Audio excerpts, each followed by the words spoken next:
What do you want in life? What's my purpose in life? Why am I here? What do I love? What am I passionate about? How many people can genuinely answer, this is my purpose in life? Very, very few people.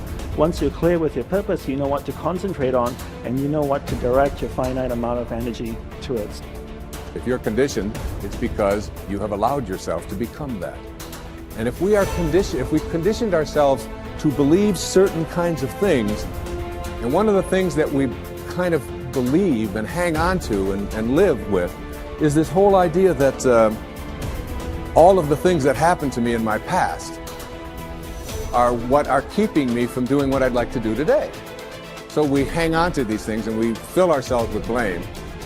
You have some options. Here you are exploring the variety of your environment and coming into alignment with who you really are, and then allowing all of that to flow through you too.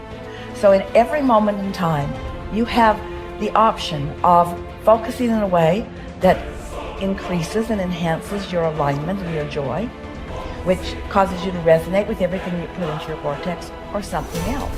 There really are not so many other choices, are there? You can focus on a problem. You cannot have enough money and feel bad because you are attached to the money, or you can not have enough money and feel good as you're anticipating more coming. But the consequence or the circumstance of the money does not need to dictate to you how you feel. That is the problem with getting attached to something that you can't control, is that it leaves you like a puppet with no strings. It's about not putting your attachment in all the wrong places, not putting it in what is temporary, but putting it in what is steady. And then in that steady attachment or alignment, then you can just flow it to whatever is currently in your now, flowing through your experience. You can't give away what you don't have. People who are not good at giving away love can't give away love because they don't have it to give away. If I want to give you a dozen oranges, I can't give you those dozen oranges unless I go out and pick up 12 oranges someplace. Otherwise, all it is just empty rhetoric. And the same thing is true of virtually everything in your life. You can't give away love for others if you don't have love in here to give away. If what you have in here is contempt, if what you have in here is anger, if what you have in here is fear, then these are the things you're going to be giving away in your life. Every one of you are drawing a picture with your life. You're the artist. Your hands and your feet are the paintbrushes. And the choices and decisions you're making right now are the paint strokes. You can paint whatever picture you want to paint. You can become whatever you want to become. But your choices and decisions that you're making right now matter. You got to have the grit and the tenacity to push forward and give it a little bit more than what you have right now. Don't wait for the perfect timing. The perfect timing is never going to come because there's no such thing as perfect. There's never going to be a day where you wake up and you're like, this is the perfect day for me to finally change. All the things have lined up. My inbox is completely clear. I have nothing to do today. There's no distractions. The kids are finally perfectly on their own. Oh my gosh, my husband or wife is finally perfect on their own. Everybody is healthy around me. Everything is just perfect. The day is sunny and bright. And oh my gosh, look at all this gold that just happened to appear in front of me. It's not going to happen like that. You need to say, okay, there is never going to be a perfect time, so you need to set a D-Day. Literally, a day in which you say, that's the day. And then you need to marshal all of your motivation, all of your ability to learn and develop skills as fast as you can before that day. But when that day comes, that's D-Day. That's the day that you go. That's the day that you quit. And that has to be a real date for you. I mean, mark it on the calendar. That's the day you quit the thing. That's the day you walk out. That's the day that you leave that situation that is not healthy or satisfying or good for you or your soul or the people around you. That you have to have that date. It has to be scheduled or you'll never do it.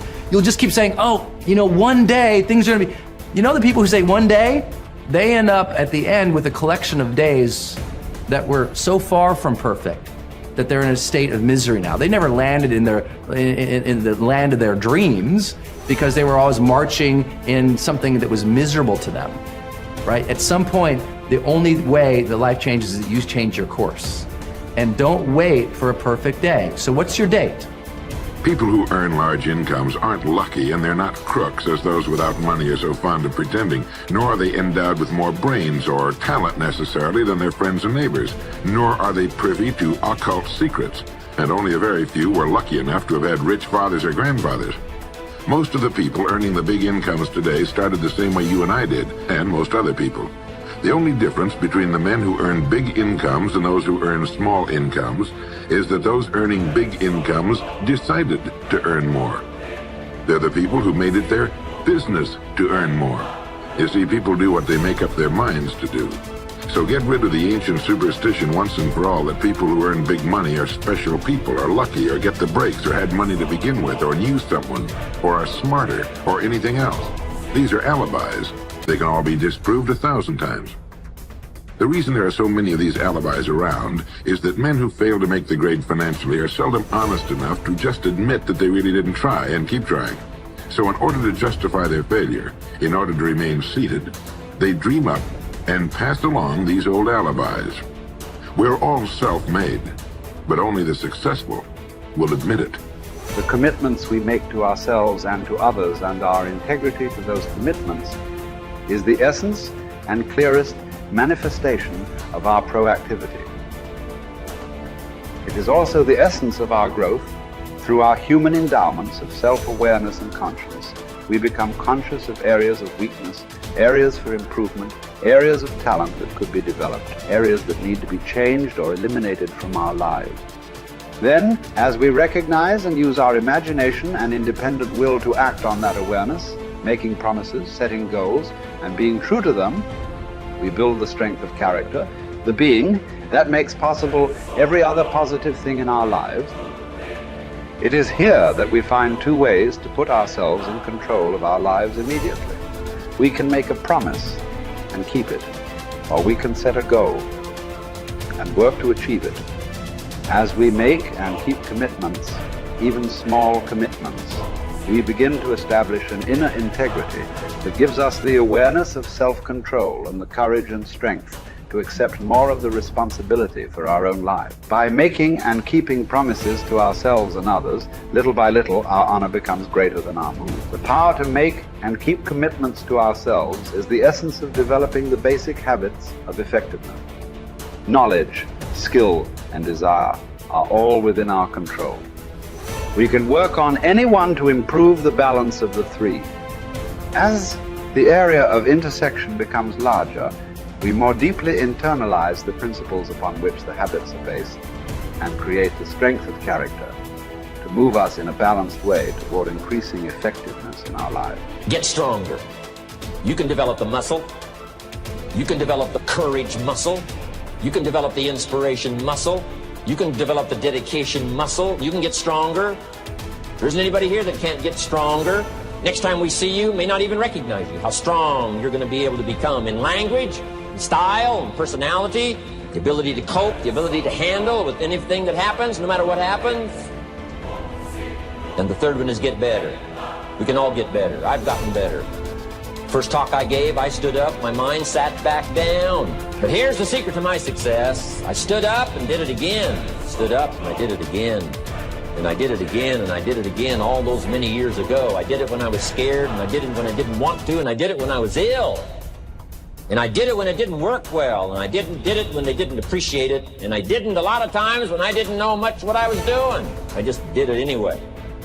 And now all these years later, I'm asked to walk on this stage with the greatest introduction I've ever had, greatest response and welcome I've ever had, the greatest opportunity I've ever had to touch this many lives with a mixture of words and heart and soul. I got better. I got better day by day and week by week and month by month, and I'm asking you to do the same thing until you can develop a long arm and a long reach, until you can develop influence that won't quit. Touch people next year you couldn't touch this year. Touch people now you couldn't touch before. Conduct a meeting now you couldn't conduct before. Heart and soul now mixed in there that wasn't there, missing before. I'm asking all of you to get better in spite of the winters, in spite of the downturn, the money downturn, the social downturn, the personal downturn, whatever it is. Just get stronger. Get better. The key is not to wish for a better winter, key is to wish for more strength, more wisdom, more courage, get better, get wiser, get stronger.